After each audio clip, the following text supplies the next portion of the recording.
કેમ છો? તમે ઓરલ કોન્ટ્રાસેપ્ટિવ પિલ્સ એટલે કે બર્થ કંટ્રોલ પિલ્સ વિશે સાંભળ્યું હશે.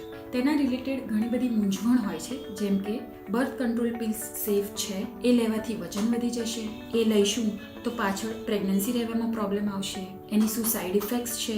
તો આજે આપણે એના વિશે વાત કરીએ. હું doctor Amisha, IVF consultant, ART fertility clinics, Ahmedabad. Birth control pills એ ઇસ્ટ્રોજન અને પ્રોજેસ્ટ્રોન નામના હોર્મોનનું કોમ્બિનેશન છે. આ એક બર્થ કંટ્રોલ પિલ તો છે જ, એના સિવાય તેના ઘણા બધા યુઝીસ છે, જેમ કે પીરિયડ પીસીઓડી નામની તકલીફમાં ઇરેગ્યુલર હોય છે, તો આ ઓરલ કોન્ટ્રાસેપ્ટિવ પિલ્સથી આપણે પીરિયડ્સને રેગ્યુલર કરી શકીએ છીએ. સેકન્ડ, ઓવેરિયન સિસ્ટ, ફોલિક્યુલર સિસ્ટ હોય તો તેની ટ્રીટમેન્ટમાં પણ ઓસી પિલ્સ યુઝ થાય છે.